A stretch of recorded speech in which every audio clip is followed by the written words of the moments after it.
అడ్మైరర్సు, well విషర్సు, ప్రమోటర్స్కు నా హృదయపూర్వక నమస్కారములు. ఈరోజు మనము హోమియోపతి వైద్య విధానంలో ఏ జబ్బులకు ఎటువంటి చికిత్స ఉంటుంది, సంపూర్ణంగా ఏ జబ్బులు నయమవుతాయి అనే దాని గురించి ఒక అవగాహన కల్పించేటువంటి ప్రయత్నం చేస్తాను. ఈరోజు చెప్పేటువంటిది ఏమిటంటే స్కోప్ ఆఫ్ హోమియోపతి. అంటే every system has got its own limitations. ప్రతి ఒక్క వైద్య విధానంలో ఒక విశిష్టత ఉంటుంది. ఆ విధంగా హోమియోపతి వైద్య విధానంలో ఉన్నటువంటి విశిష్టత ఏ జబ్బులు హోమియోపతి వైద్య విధానంలో సంపూర్ణంగా పర్మనెంట్గా ఛాలెంజింగ్గా తగ్గుతాయి అనేది. అంటే నేను చెప్పే ఈరోజు ఈ ఎపిసోడ్స్, ఇప్పుడు ఈరోజు ఒక ఎపిసోడ్ ఉంటుంది, నెక్స్ట్ ఇంకో దాంట్లో ఇంకో ఎపిసోడ్, ఈ కొన్ని ఎపిసోడ్స్ ఉంటాయి. మీరు టాప్ టు బాటం అంటే హెడ్ నుంచి ఫుట్ వరకు ఏ జబ్బులు ఎలా ఉంటాయి, ఏ పార్ట్లో ఏ జబ్బులు వస్తాయి, ఆ జబ్బులకు ఎటువంటి పరిష్కారం హోమియోపతి వైద్య విధానంలో ఉన్నాయి దాన్ని చెప్పేటువంటి ప్రయత్నం చేస్తాను. ఈ విధంగా హోమియోపతి వైద్య విధానంలో నేను ఈరోజు చెప్పేటువంటివి కానీ నెక్స్ట్ ఎపిసోడ్లో చెప్పేటువంటివి కానీ ఎప్పుడైనా 99% ఆఫ్ దీస్ డిజార్డర్స్ 100% సంపూర్ణంగా తగ్గుతాయనేటువంటిది మా హోమియోపతి వైద్య విధానంలో ఆ విశిష్టత ఉన్నటువంటి మా స్టాల్ వార్డ్స్ రాసినటువంటి పుస్తకాలు, వాళ్ళ అనుభవాలు బట్టి నేను చెప్తున్నాను. తర్వాత ఇక్కడ హెడ్ టు ఫుట్ అంటే ఫస్ట్ మెదడును తీసుకుందాం. మెదడు, తల, ముఖము, చెవులు, కళ్ళ వ్యాధులు ఏమేమి ఉంటాయి అనేది. మెదడుకు సంబంధించినటువంటివి ఇప్పుడు చాలామంది మనం చూస్తున్నాం. సెరెబ్రల్ ఇన్ఫార్క్ట్ అంటే మెదడులో రక్తనాళంలో రక్తం గడ్డగట్టడం. అదేవిధంగా రక్తనాళం చిట్లి హెమరేజ్ కావడం, సెరెబ్రల్ హెమరేజ్ అంటాం. అదేవిధంగా సెరెబ్రల్ ట్యూమర్స్ అని కణితలు ఉంటాయి. దీనిలోకి ఎటువంటి అన్నిటికీ పరిష్కారం ఏంటండి? ఇప్పుడు ఫస్ట్ సెరెబ్రల్ ఇన్ఫార్క్షన్ అంటాం. సెరెబ్రల్ ఇన్ఫార్క్షన్ అంటే బ్లడ్ క్లాట్ కావడం. ఏది? రక్తనాళంలో.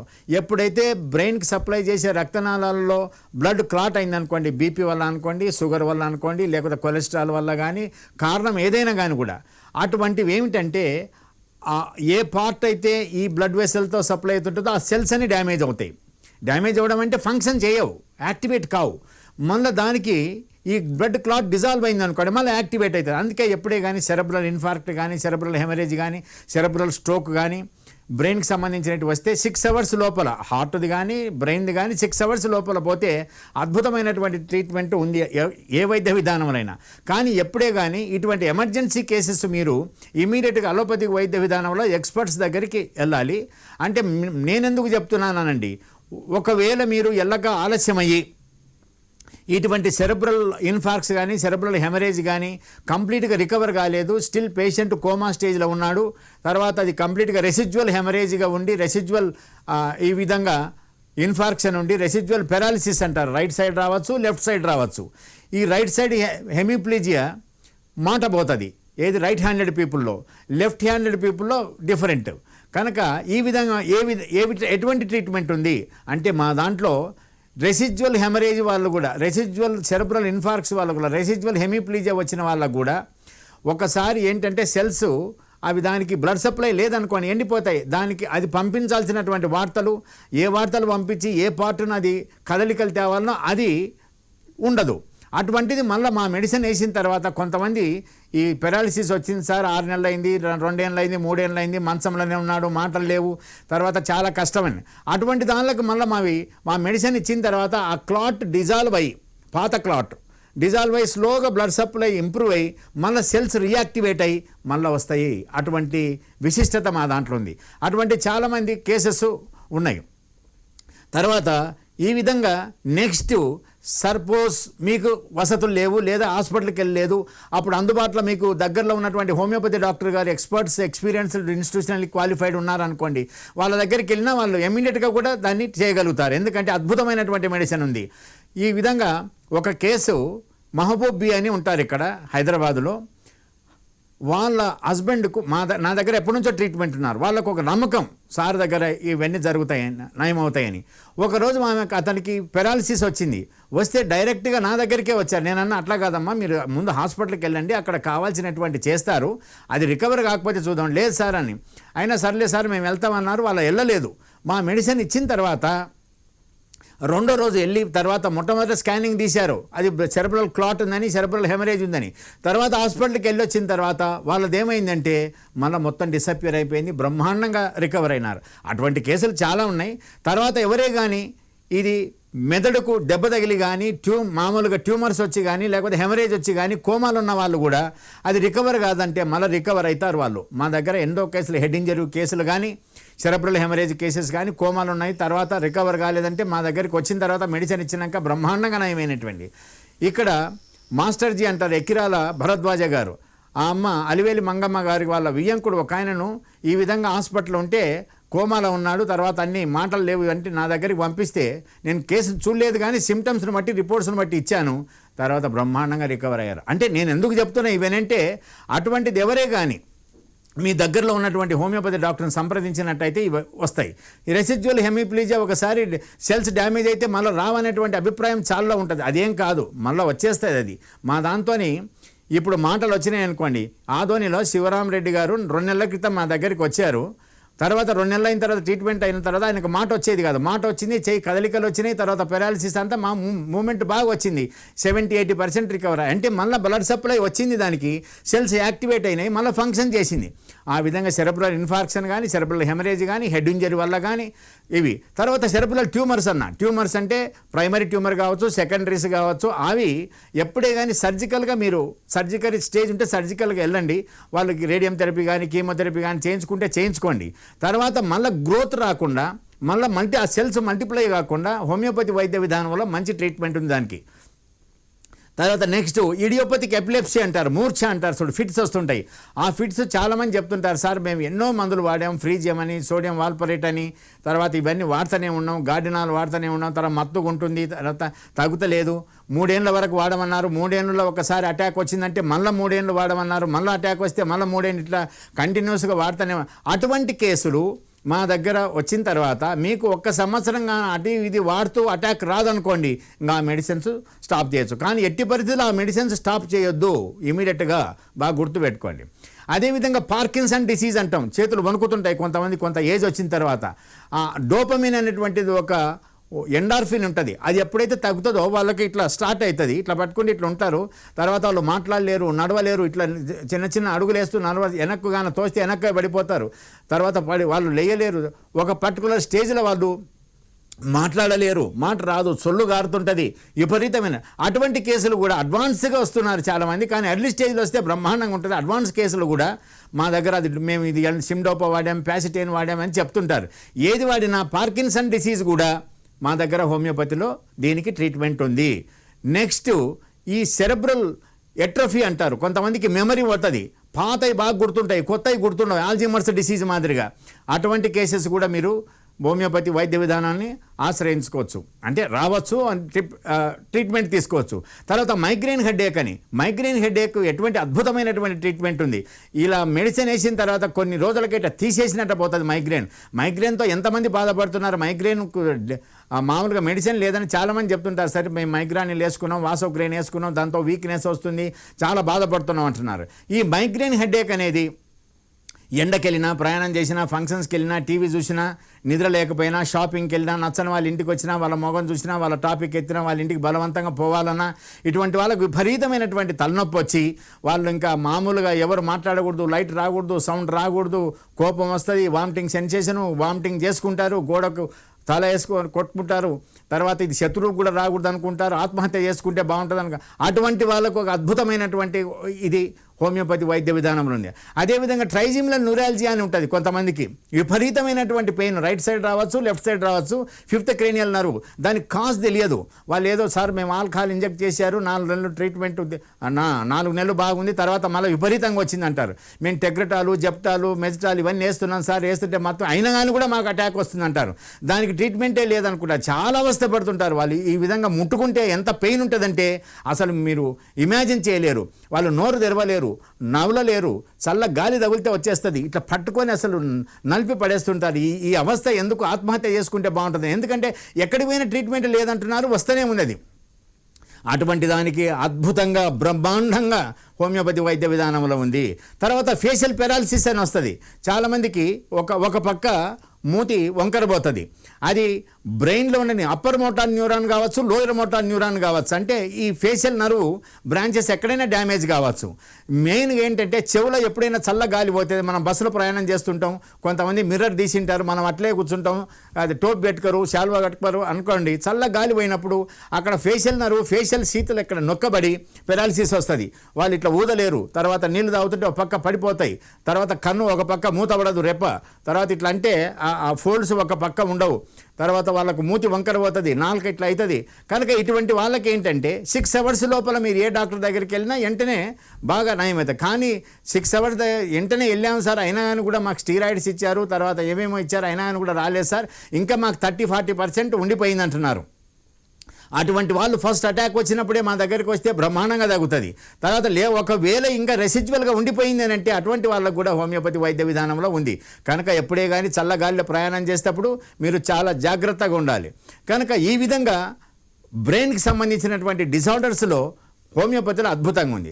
తర్వాత నెక్స్ట్ చెవుకు సంబంధించినటువంటి ఏముంటాయి, చాలామంది చెవుల చీమ వస్తుంది, దానికి ఆపరేషన్ అంటారు, మళ్ళీ ఇంకోటి వస్తుంది, ఇంకో దాంట్లో ఆపరేషన్ అంటారు. చెవుల చీమ వస్తే టాన్సిల్స్ ఆపరేషన్ చేశారు, టాన్సిల్స్ ఆపరేషన్ చేసినా మళ్ళీ వస్తుంది అంటున్నారు చాలామంది. కనుక ఇటువంటి కేసెస్లో చెవుల చీమ వచ్చింది అనుకోండి, మీకు అది మీరు ఎట్టి పరిస్థితుల్లో ఏది డ్రాప్స్ చేయకపోయినా, ఆపరేషన్ చేయకపోయినా అద్భుతంగా హోమియోపతి మందులకు తగ్గుతుంది. ఎందుకంటే మా దాంట్లో మీ డిఫెన్స్ మెకానిజం పెంచి మీ WBC డెత్ కాకుండా చేసి ఆ WBC మీ బ్యాక్టీరియాను బయటికి పంపించుకున్నటువంటి కెపాసిటీని తీసుకురావడమే హోమియోపతి యొక్క విశిష్టత. కనుక ఈ చెవుల చీమ ఉన్న వాళ్ళకు కూడా ఇందాక ఫేషియల్ పారాలిసిస్ అన్నాను చూడండి, బెల్స్ పాలసీ అంటారు, అది ఆ విధంగా కూడా జరగవచ్చు. టినిటస్ అంటారు, అంటే చెవులో sound ringing in the years, దాంతో చాలామంది అవస్థ పడుతుంటారు. అసలు ఎంత న్యూసెన్స్ అంటే పాపం వాళ్ళకు జీ అనేటువంటి సౌండ్ ఒక కందరిగా మాదిరిగా సౌండ్ వస్తూనే ఉంటుంది. వాళ్ళు ఏంటంటే ఏం చేయాలి సార్, దానికంటే ఏంటంటే సైలెంట్గా ఉంటే ఎక్కువైతుంది సార్, మామూలుగా సౌండ్లు ఉంటాయి అంటే అందుకొరకు మీరు టేప్ రికార్డ్ చెవు దగ్గర పెట్టుకొని పండుకొని అంటారు. ఇవి ఎన్నని పట్టుకుంటారు. కనుక టినిటస్ ఉన్నప్పుడు కొంతమందికి వామిటింగ్ సెన్సేషన్ వస్తుంది, కొంతమందికి గెడ్డినెస్ వస్తుంది, కొంతమందికి వామిటింగ్ అవుతుంది, మీనియర్స్ డిసీజ్ అంటారు అది. కనుక ఈ టినిటస్ అనేది అద్భుతంగా హోమియోపతిలో తగ్గుతుంది, బాగా గుర్తుపెట్టుకోండి మీరు. తర్వాత చెవుల నొప్పి వస్తే తగ్గదండి. ఎందుకు తగ్గదంటే చెవుల నొప్పి వస్తే ఇమ్మీడియట్గా తగ్గుతాయి. చాలామంది ఏంటంటే హోమియోపతి చాలా నిదానంగా తగ్గుతుంది. నిదానంగా అంటే మీరు ఎప్పటి నుంచో ఉన్నటువంటి జబ్బును తీసుకొచ్చి 4-5 రోజుల్లో తగ్గాలంటే ఎట్లయితుంది, కొంత టైం తీసుకుంటుంది. మీరు ఇమీడియట్గా వస్తే ఇమీడియట్గా తగ్గుతాయి. పెరాలసిస్ కానివ్వండి, లేకపోతే ఇందాక నేను చెప్పినటువంటి సమస్యలు ఏదే కానివ్వండి. కనుక ఈ చెవుల సమస్యలు ఈ విధంగా.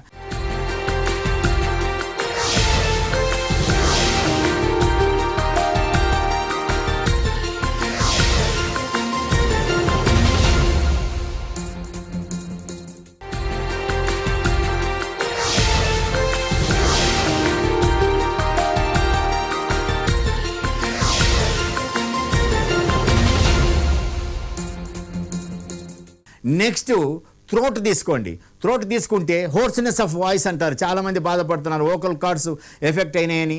లేకపోతే ఈ గుట్కా తీసుకున్న వాళ్ళు, తర్వాత స్మోక్ చేసేవాళ్ళు, ఈ పొగాకు ఉపయోగించే వాళ్ళకి ఏంటంటే ఆ వోకల్ కార్డ్స్ డ్యామేజ్ అవుతాయి. వోకల్ కార్డ్స్ డ్యామేజ్ అయ్యి ఈ గుట్కా తినేవాళ్ళు స్మోకింగ్ వెరీ వెరీ డేంజరస్, బాగా గుర్తుపెట్టుకోండి మీరు. అది దాంతో వాళ్ళు ఏమనుకుంటారంటే ఒక హార్ట్దే లంగ్సే కదా అనుకుంటారు, కాదు, ప్రతి పార్ట్ ఇన్వాల్వ్ అవుతుంది స్మోకింగ్తోని. ఆ విధంగా వాళ్ళకు మ్యాలిగ్నెన్సీ, క్యాన్సర్ కూడా రావచ్చు.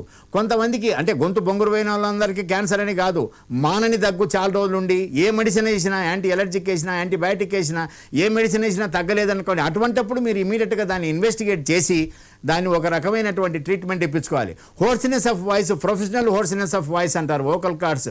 ఇప్పుడు లెక్చరర్స్, టీచర్స్, లాయర్స్, తర్వాత పొలిటీషియన్స్, పబ్లిక్ స్పీకర్స్ వీళ్ళందరూ ఉంటారు కదా, ఎక్కువ వాడి వోకల్ కార్డ్ నాడ్యూల్స్ వస్తాయి, వోకల్ కార్డ్ పెరాలిసిస్ వస్తుంది, ఆపరేషన్ చేసినా మళ్ళీ వస్తుంది. ఇది అద్భుతంగా బ్రహ్మాండంగా తగ్గుతుంది. కొంతమందికి ఈ పోయి ఇంక అసలు మాటనే రాదు. ఇక్కడ మీరందరికీ తెలుసు అందశ్రీ గారు, ఆయనకు ఇప్పుడు డాక్టర్ అందశ్రీ అంటారు, మహాకవి. తర్వాత ఆయన నా దగ్గరికి ఈ హోర్స్నెస్ ఆఫ్ వాయిస్ ఉంది సార్, నాకు అంతా కవిత్వం వస్తుంది, కానీ నా పాట కూడా పోతుంది, గొంతు పోతుందని వచ్చాడు. తర్వాత మా మెడిసిన్ వేసినాక అద్భుతంగా బ్రహ్మాండంగా ఎక్కడికి వెళ్ళని, ఏ మీటింగ్కి వెళ్ళని ఆయన నా పేరు చెప్తాడు. అంటే ఆయన మీద ఎంతోమంది అభిమానులు ఉంటే ఆయన నన్ను ఈ విధంగా చెప్తాడు, అది ఆయన సంస్కారం అది. కనుక ఆయనకి ఇట్లా గొంతు బొంగురు పోతుంటే పాట కానీ ఇంకోటి కానీ అంటే సార్ మీ దగ్గరికి రావాలి, మీ మెడిసిన్ వేసుకోవాలి, నాది గొంతు బొంగురు కాదు, ఇంకా అసలు ఇంకా మైక్ అవసరం లేదన్నట్టు. అంటే నేను అనేది ఏంటంటే ఇటువంటి అద్భుతమైనటువంటి మెడిసిన్స్ ఉన్నాయి హోమియోపతిలో. అదేవిధంగా టంగ్ ఉందనుకోండి, టంగ్ మీద అల్సర్, ఎప్పుడైనా మానని పుండు, ఎరుపు తెలుపు కలిసి వచ్చినటువంటి పుండు ఉందనుకోండి, టంగ్ మీద అశ్రద్ధ చేయొద్దు, అది ఇమీడియట్గా మీరు డాక్టర్ని కన్సల్ట్ చేయాలి.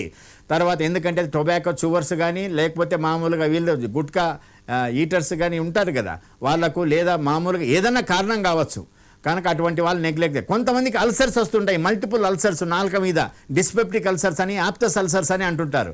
ఈ డిస్పెప్టిక్ అల్సర్స్ యాప్టిక్ అల్సర్స్ ఏంటంటే సార్ మేము ఎన్ని యాంటీబయాటిక్స్ వేసుకున్నా, ఎన్ని బి కాంప్లెక్స్ మాత్రలు వేసుకున్నా, తర్వాత దానికి గ్లిజరిన్ అప్లై చేసాము, మౌత్ అల్సర్ జెల్ అప్లై చేసాము, వారం రోజులు ఉంటాయి మళ్ళీ వస్తాయి, మాట్లాడలేము అని, ఇటువంటి వాళ్లకు అద్భుతమైనటువంటి మెడిసిన్ ఉంది డిస్పెప్టిక్ అల్సర్స్కు.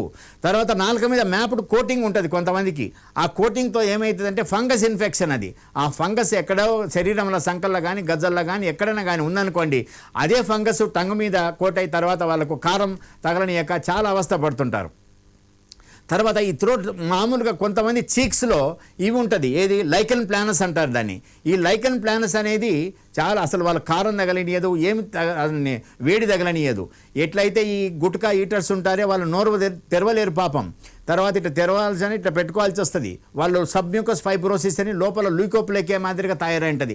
అటువంటి కేసులు ఏమిటంటే అద్భుతంగా హోమియోపతిలో నయమైనాయి. కానీ గుట్కా మానేసేయాలి మీరు. మానేసిన తర్వాత ఏమాత్రం కానీ అది కానీ పుండైంది అనుకోండి ఇంకో రకంగా మారడానికి ఆస్కారం ఉంది, చాలా జాగ్రత్తగా ఉండాలి మీరు. తర్వాత థ్రోట్ సమస్యలు, టాన్సిల్స్ ఇంతకుముందు మీకు చెప్పానవి. తర్వాత ఇవి ఎర్లీ స్టేజ్లో మామూలుగా ఎప్పుడే కానీ ఈ క్యాన్సర్ స్టేజ్లో కూడా ఎవరన్నా మింగడం కష్టం ఉంది, దగ్గు వస్తుంది, అది తగ్గుతలేదంటే మాత్రం మీరు జాగ్రత్తగా ఎర్లీ స్టేజ్లో రండి. అప్పుడు ఇక్కడ లింఫ్ నోడ్స్ కూడా ఎన్లార్జ్ అయింటాయి, దాని గురించి చెప్తాను నేను మళ్ళీ. ఈ విధంగా నెక్స్ట్ కళ్ళ సమస్యలు చాలామందికి ఏమిటంటే గ్లకోమా ఉంది. గ్లకోమా అంటే ఏమిటి, లోపల ప్రెషర్ ఇంక్రీజ్ అవుతుంది, ఏది మన బ్లడ్ ప్రెషర్ మాదిరిగా ఇంక్రీజ్ అయ్యి వాళ్ళకు రెటీనా కానీ ఆప్టిక్ నర్వ్ కానీ అన్ని డ్యామేజ్ అవుతుంది. ఇది బీపీ వల్ల రావచ్చు, మామూలుగా షుగర్ వల్ల రావచ్చు, ఏ కారణం వల్ల రావచ్చు. ఆ గ్లకోమాకు కూడా హోమియోపతిలో మంచి మెడిసిన్స్ ఉన్నాయి.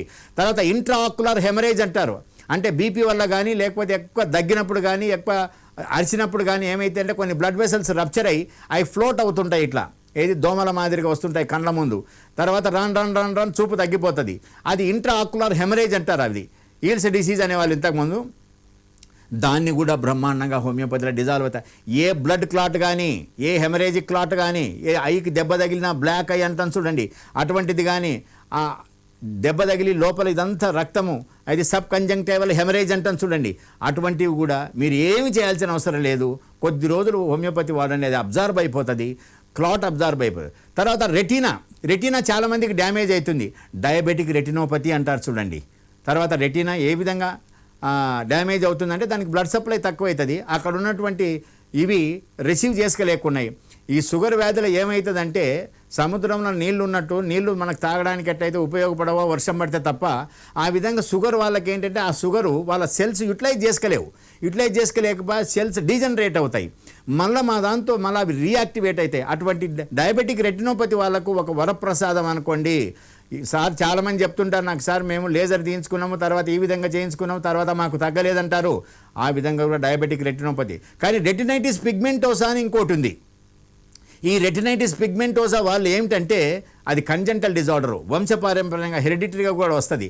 అది మాత్రం రిజల్ట్స్ అంత లేవు, కానీ నిదానంగా వస్తాయి రిజల్ట్స్. మీరు కొంచెం ఓపికతో వాడితే ఖచ్చితంగా మామూలుగా అది రికవర్ అవుతారు. కానీ అంత తొందరగా కాదది, దాంట్లో అష్యూరెన్స్ ఇవ్వలేము. మీరు ట్రై చేస్తే నష్టం ఉండదు. ఎందుకంటే హోమియోపతి వైద్య విధానంలో ఒకటి ఏముందంటే దీంట్లో యాంటీబయాటిక్స్ లేవు, స్టీరాయిడ్స్ లేవు, పెయిన్ కిల్లర్స్ లేవు, సైడ్ ఎఫెక్ట్స్ లేవు. ఈ మందులు వాడుతున్నప్పుడు ఏ మందులైనా వాడచ్చు, ఆ మందులు జాలించే వాడాల్సినటువంటి అవసరం లేదు. కాబట్టి అటువంటి ఆపర్చునిటీ దీంట్లో ఉంది, కాబట్టి మీరు దాన్ని ఉపయోగించుకోవచ్చు. తర్వాత ఈ ఆప్టిక్ నర్వ్ ఎట్రోఫీ అని, క్యాట్రాక్ట్ అని వస్తారు చాలామంది. సార్ క్యాట్రాక్ట్ నయమవుతుందా సార్ హోమియోపతిలో?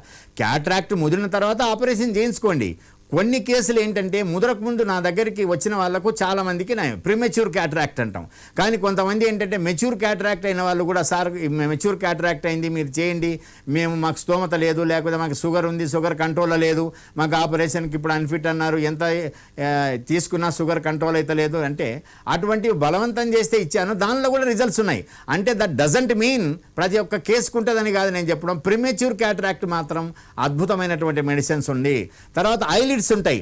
తర్వాత ఈ ఐలిడ్స్లో ఏమవుతుంది, చాలామందికి స్టైస్ అని వస్తాయి.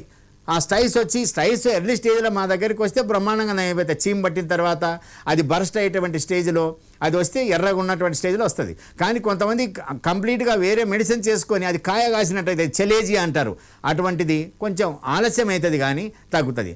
అదే ఎలర్జిక్ కంజంక్టివైటిస్ అంటారు. అంటే ఇప్పుడు మామూలుగా ఎలర్జిక్ టెండెన్సీ ఉండి allergic atopic dermatitis, allergic rhinitis, sinusitis, bronchitis, asthma ఉన్నటువంటి పిల్లలకు ఈ ఎలర్జీ వల్ల కళ్ళు ఎర్రగై వాళ్ళు లైట్ చూడలేరు, టీవీ చూడలేరు, పాపం వాళ్ళ కూలింగ్ గ్లాసెస్ పెట్టుకొని నడవమంటుంటారు. అవన్నీ ఏమిటంటే ఆ ఎలర్జిక్ కంజంక్టివైటిస్ కూడా అద్భుతమైనటువంటి మెడిసిన్, ఒక వరప్రసాదం హోమియోపతి వైద్య విధానం, అమృత భాండం ఇది. నేను పదే పదే మీకు చెప్తున్నా, ఇంత అద్భుతమైనటువంటి మెడిసిన్ ఎట్లా కనిపెట్టారు అనేది భగవంతుడు అది మనకిచ్చినటువంటి ఒక వరప్రసాదం అనుకోండి. కనుక ఈ విధంగా కొంతమంది టిక్స్ ఉంటాయి, కళ్ళు ఇట్లా కొడుతుంటారు చూడండి, ఇట్లా అంటుంటారు. వాళ్ళు ఏంటంటే చాలామంది ఇది ఐ డిజార్డర్ అనుకుంటారు. అది ఐ డిజార్డర్ కాదు, అది సైకలాజికల్గా చాలామందికి ఏంటంటే ఒక రకమైనటువంటి టిక్స్ అంటారు. అంటే డిప్రెషన్కి గురైన వాళ్ళు, చిన్నపిల్లలు ఉండొచ్చు, పెద్దవాళ్ళు ఉండొచ్చు మామూలుగా. కనుక ఎప్పుడే కానీ అది ఐ డిజార్డర్ కాదు, మీరు బాగా గుర్తుపెట్టుకోండి. తర్వాత ఎప్పుడే కానీ ఎమరేజ్ జరిగింది అనుకోండి, కార్నియల్ అల్సరు, కొంతమందికి దెబ్బ తగులుతుంది యాక్సిడెంటల్గా, సూది గుచ్చుకోవడమో లేకపోతే ఇంకోటో ఉంటుంది, అది కార్నియల్ అల్సర్ అని సూది గుచ్చుకున్నా ఏది గుచ్చుకున్నా మామూలుగా దానికి అబ్సల్యూట్ రెస్ట్ ఇవ్వాలంటారు. కొన్ని డ్రాప్స్ చేస్తారు, ఎట్రోపిన్ డ్రాప్స్ టైప్ వేస్తారు, ఏమేస్తారు అవి వేస్తారు, అవి ప్యూపుల్ డైలేట్ అవుతుంది, నీకు కనపడదు ఇంకా, అంటే రెస్ట్ ఇవ్వాలి. ఎప్పుడే కానీ అల్సర్ కానీ ఇంకోటి కానీ ఉందంటే ఏమంటాం మనం, దానికి అబ్సల్యూట్ రెస్ట్ ఇవ్వాలంటారు. అటువంటి రెస్ట్ ఇచ్చినా మళ్ళీ స్కార్ ఫామ్ అవుతుంది, దాని మీద తెల్లటి ఇది మచ్చ లెక్క వస్తుంది. అటువంటిది కూడా మా దగ్గర స్కార్ ఫామ్ అయినట్టు కూడా మళ్ళీ మామూలుగా అయిపోయినాయి. చాలామంది ఏంటంటే ఇక్కడ ఒక ఆయన రెజనాల్డ్ అని ఒక బాబు ఉంటాడు, ఆయనకు స్కార్ ఫామ్ అయింది. వాళ్ళ నాన్న సెబిస్టిన్ రాజు గారని రిటైర్డ్ ఐఏఎస్ ఆఫీసర్ అయినా వాళ్ళ బాబుకి సార్ ఇట్టుందా అంటే అది ఎట్లా తగ్గుతుందయ్యా, చాలా టైం పడుతుంది, కానీ అది మంచి పేరు రాదు డాక్టర్కు. లేదు సార్ మీరు ప్రయత్నం చేయండి. ఇచ్చిన తర్వాత 4 నెలలు మొత్తం డిసపేర్ అయిపోయింది. అదేవిధంగా టెరీజియం అని ఉంటుంది, కొంతమందికి ఒక పెరుగుతుంటుంది ఇక్కడ కంజంక్టివ దగ్గర, దాన్ని ఏంటంటే ఎర్రగా అవుతుంది, ఎండకెళ్ళినా ఈ రకంగా ఉంటుంది దాన్ని. అటువంటిది కూడా మా దగ్గర టెరీజియం కూడా బ్రహ్మాండంగా తగ్గుతుంది, కానీ కొంత టైం పడుతుంది. That is not a dangerous disease, బాగా మీరు గుర్తుపెట్టుకోండి. తర్వాత ఈ విధంగా ఒకదానికొకటి తీసుకున్నట్లయితే మీరు నెక్స్ట్ నోస్ తీసుకోండి, ఫేస్ తీసుకోండి. ఫేస్లో ఏమవుతుంది, ఫస్ట్ ఇక్కడ కొంతమంది మంగు మచ్చలు ఉంటాయి ముక్కు మీద కానీ ఇక్కడ కానీ, చాలామంది వస్తారు సార్ ఈ మచ్చలు తగ్గుతాయా అని. ఆ మచ్చలు అంత తొందరగా తగ్గవు, ప్రమాదమైనది కాబట్టి నేను ఇవ్వనమ్మా, ఎందుకంటే చాలా టైం పడుతుంది. ఎప్పుడే కానీ టైం పట్టింది అనుకోండి, అటువంటి కేసెస్కి మనం మెడిసిన్ ఇస్తే వాళ్ళు ఏమనుకుంటారు అంటే ఇది ఆయన దగ్గర కూడా తగ్గలేదంటే కృష్ణార్పణం, అటువంటిది వద్దు. కానీ కొంతమంది ఏంటంటే లేదు సార్ మీకు ఎంతనన్నా టైం పట్టండి నిదానంగా అయినా పర్వాలేదంటే అవి కూడా మంగు మచ్చలు కూడా తగ్గుతాయి, అవి ఇలా స్ప్రెడ్ అవుతుంటాయి, హార్మోన్స్ వల్ల వస్తాయి, అది ఒక రకమైనటువంటి డిజార్డర్, అది వంశపారంపర్యం కూడా వస్తుంది, ఇదంతా వచ్చేస్తుంది. తర్వాత ఎలర్జిక్ ఫేస్ ఉంటుంది, ఎలర్జిక్ ఫోటోసెన్సిటివ్ డెర్మటైటిస్ అని. చాలామంది ఎండకెళ్ళినా ట్యూబ్లైట్కి వెళ్ళినా స్టవ్ దగ్గర నిలబడ్డా అటువంటి వాళ్ళకి ఏంటంటే ఇవన్నీ ఇట్లా అయిపోతాయి. ఎలర్జిక్ ఫోటోసెన్సిటివ్ డెర్మటైటిస్ కూడా మన దగ్గర బ్రహ్మాండమైనటువంటి మెడిసిన్ ఉంది. మీరు సన్ స్క్రీన్ లోషన్ అవసరం లేదు, అది కప్పుకోవాల్సిన అవసరం లేదు ఇటువంటి. ఎందుకంటే ఎలర్జీ కూడా నా రీసెర్చ్ కాబట్టి ఇంతకుముందు, ఎందుకంటే ప్రతిసారి నేను నా ప్రొఫైల్ చెప్తుంటే మా మిస్సెస్ అంది ఏంటి పొద్దాక నేను గురించి చెప్పుకున్నట్టుంటున్నాం అంటే మీ అందరికీ తెలుసు కాబట్టి నేను నా ప్రొఫైల్ నేను ఏం రీసెర్చ్ చేశాను ఎటువంటిదని అన్నీ చెప్పాను కాబట్టి మళ్ళీ మీకు చెప్పదలుచుకోలేదని కాదు, ఎప్పుడన్నా ఆస్కారం ఉంటే అప్పుడప్పుడు చెప్తుంటా, అన్నదా భావించవద్దు. నేను అది క్రెడిట్గా చెప్తున్నాను కాదు, భగవంతుడు నాకు ఆస్కారం ఇచ్చినాడని, తర్వాత అటువంటి అవకాశం ఇచ్చినాడు, ఆ అవకాశాన్ని నా చేత మీకు భగవంతుడు చెప్పించి మీ జబ్బులన్నీ నయం కావాలనేటువంటి సదుద్దేశంతో చెప్తున్నా తప్ప వేరేది గర్వం కాదు. తర్వాత ఈ విధంగా కొంతమంది మొటిమలు ఉంటాయి. ఈ మొటిమలు ఎటువంటివి, చాలామందికి ఏంటంటే ఫేస్ మీద వస్తుంది, షోల్డర్ మీద వస్తుంది, షోల్డర్ మీద వస్తే స్కిన్ డిసీజ్ మీద వస్తుంది అనుకుంటారు, ఈ పంత వస్తుంది, చెస్ట్ మీద వస్తుంది. వీళ్ళు సైకలాజికల్గా పిల్లలు ఎక్కడికి పోలేక ఎన్నో యాంటీబయాటిక్ తీసుకున్నాం సార్ మాకు తగ్గలేదు, ఎన్నో ఆయింట్మెంట్స్ పెట్టాను తగ్గలేదు, చాక్లెట్ తినొద్దన్నారు, వెన్న తినొద్దన్నారు, నెయ్యి తినొద్దన్నారు, మాంసం తినొద్దన్నారు, ఫ్యాట్ తింటే ఎక్కువైతే సార్ ఫ్యాట్ తింటే ఎక్కువ కాదు, అది ఇంతకుముందు 10 ఏళ్ల క్రితం ఫ్యాట్ తిన్నారు ఏం రాలేదు కదా. ఇప్పుడు హార్మోన్స్తో సెబేసియస్ గ్లాండ్ యాక్టివిటీ ఎక్కువైతుంది కాబట్టి వస్తుంది. బ్రహ్మాండమైనటువంటి ట్రీట్మెంట్ ఉంది, బాగా గుర్తుపెట్టుకుని, అది కీలాయిడ్స్ అయినా లావుగైనా అటువంటివి హోమియోపతి వైద్య విధానంలో చాలా అద్భుతంగా మొటిమలు తగ్గుతాయి. తర్వాత ఈ మొటిమలతో పాటు చాలామంది ఏంటంటే ఈ హెయిర్ ఫాల్ అనేది చాలాసారి ఎయిర్ ఫాల్ ఉందని, ఎయిర్ ఫాల్ ఎంత సైకలాజికల్ అయిపోయిందంటే ఇప్పుడు పిల్లల్లో ఎయిర్ ఫాల్ ఉంటేం పోతేం అనేది కాదు, న్యాచురల్గా ఆ ఏజ్ గ్రూప్లో ఉంటుంది కదా సైకలాజికల్గా వాళ్ళకి అపియరెన్స్ కొరకు. చాలామంది మగపిల్లలు కూడా చిన్న వయసులోనే ఎయిర్ ఫాల్ ఉంది.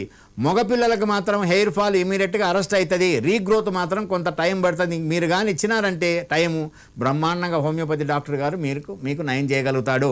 అదేవిధంగా ఆడపిల్లల్లో అయితే సైకలాజికల్గా ఈ ఎయిర్ ఫాల్ ఉంటే ఏ ఫంక్షన్కి పోలేకున్నాం, ఎక్కడికి పోలేకున్నాం, ఏం చేయలేకున్నాం అనేటువంటి ఒక రకమైనటువంటి నిరుత్సాహంతో ఉంటారు. వాళ్ళకు కూడా హెయిర్ ఫాల్ బ్రహ్మాండంగా తగ్గుతాయి. ఎందుకంటే వాళ్ళకు సార్ థైరాయిడ్ ఉన్నందువల్ల ఇది తగ్గిందంటే థైరాయిడ్ ఉన్నందువల్ల తగ్గుతుంది. థైరాయిడ్ ఉంటే ఎండకలు ఊడిపోవడం, తెల్లెండకలు రావడం, తర్వాత డాండ్రఫ్ రావడం, మొటిమలు రావడం, ఎనిమిక్ కావడం, లావు కావడం, కోపము, విసుగు, నాకు అన్నీ తెలుసు, నాకు ఎవరు చెప్పాల్సిన ఇటువంటి యాటిట్యూడ్ ఉంటుంది హార్మోనల్ ఇంబ్యాలెన్స్ వల్ల. మేము ఎయిర్ ఫాల్కు కారణం ఏంటో కనుక్కొని విటమిన్ డిఫిషియన్సా లేకపోతే ఇంకోటి అని కనుక్కొని మెడిసిన్ ఇస్తాం కాబట్టి అద్భుతమైనటువంటి మెడిసిన్ హోమియోపతి వైద్య విధానంలో హెయిర్ ఫాల్కు ఉంది. బాగా గుర్తుపెట్టుకొని, ఎయిర్ ఫాల్ కంటే ఎయిర్ ఫాల్ చాలామంది అడుగుతుంటారు సార్ ఎయిర్ ఫాల్కి మందు ఉందా అని. ఎయిర్ ఫాల్కి కాదు, ఎయిర్ ఫాల్ అరెస్ట్ చేయడానికి మందు ఉంది. కనుక ఈ విధంగా ఎలఫేసియా అంటారు, ఎలఫేసియా ఎరేటా, పేనుగొరుగుడుకు బ్రహ్మాండం ఉంది. మీరేదో నేపాలి విత్తనాలు పెట్టి పుండు చేసి అది చేస్తుంటారు, అది కూడా బ్రహ్మాండం. ఎలఫేసియా టోటాలిస్ అని ఉంటుంది, అంటే ఐబ్రోస్ కానీ ఐలాసెస్ కానీ ఇవన్నీ పోతూ ఉంటాయి. అది సెబోరిక్ డెర్మటైటిస్ అని వస్తుంది. సెబోరిక్ డెర్మటైటిస్ అంటే అది కూడా సెబోసోరియాసిస్ అంటారు. స్కాల్ప్ సోరియాసిస్ ఇవంతా బార్డర్లో వచ్చి చెవుల వెనకలో వచ్చి స్కాల్ప్ సోరియాసిస్ కానీ ఏ సోరియాసిస్ కానీ సెబోరిక్ డెర్మటైటిస్ కానీ ఇప్పుడు ఇట్లా అంటే వాళ్ళకు పొడిగా రాలిపోతుంటుంది. కనుక ఈ విధంగా అద్భుతమైనటువంటి మెడిసిన్స్ హోమియోపతి వైద్య విధానంలో ఉంది కాబట్టి మీరు ఇవన్నీ గుర్తుపెట్టుకొని నిష్ణాతులైనటువంటి డాక్టర్స్ దగ్గరికి వెళ్ళి, ఎక్స్పీరియన్స్డ్ డాక్టర్ దగ్గరికి వెళ్ళి మీ దగ్గరలో ఉన్నటువంటి డాక్టర్ని సంప్రదించినట్టయితే ఈ సమస్యలకంతా పరిష్కారము హోమియోపతిలో అద్భుతంగా ఉంది. కనుక ఈ ఎపిసోడ్లో మీరు విన్నారు, నెక్స్ట్ ఎపిసోడ్లో మిగతాయి కూడా చెప్పేటువంటి ప్రయత్నం చేస్తాను.